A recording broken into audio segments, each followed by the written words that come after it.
美元股市的话，大概经历了2次一个震荡啊，包括上礼拜啊，跟这个礼拜啊，也连续的2次啊，都形成美股的一个重挫啊，以至于大家非常的一个担心啊。那这个跟美债指标型的美债10年利率走高有很大关系啊，因为上礼拜的话，曾经一度突破了1.5啊。那为什么大家很关心美债十年债的话1.5这样的一个价位啊？主要来讲的话，以美股的一个 S&P 500啊，它的一个股息殖利率的话，就股息率的股息的配息率哈。那配息率来讲的话，它现在一般它的 S&P 500的公司来讲平均大概是在1.43。也就是说，你来到1.5的话，就有一个触媒转换季了啊！大家会担心说，其实股市现在已经美股都一直在创新高，所以大家都很担心，我会不会买到高点套牢了啊？所以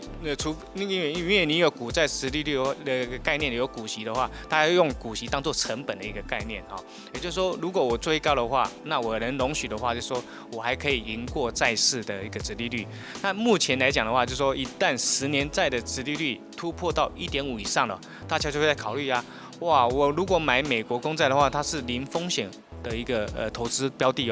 那因为那个国家不会倒嘛，所以但不会倒的之下的话，我每年领利息都还有1.5以上。那如果我买一个无风险的一个债券，都有1.5的一个投资报酬率，我何必去买高风险的股票？只有1.43所以为什么说大家很担心1.5的一个触媒转换的话，大家会使得大批的一个资金有可能从股市转换到债市去了所以这也是为什么形成说美债殖利率大幅走高，突破1.5以后的话，美股就形成比较大的一个重挫上礼拜1.5也重挫，这礼拜又突破1.5的话，又再度的一个重挫所以显然来讲的话，美债殖利率的话是一个大幅让资金挪移的一个触媒的一个转换的一个诱因那不过整体上来讲的话，还是要看公司的一个报酬率啦公司的一个获利能力啦以目前来讲的话，今年看起来的话，还是有机会，是因为疫情之后实施了所谓的一个报复性的一个成长那成长之下来讲的话，当然。公司的一个报酬的话，获利能力还是不差的总比去年会来得好一些了所以站在这样一个角度来讲的话，除非是说资金大幅的紧缩也就是说之前美国啦或全球各国央行全部撒出来这些钱的话，开始做。所谓的一个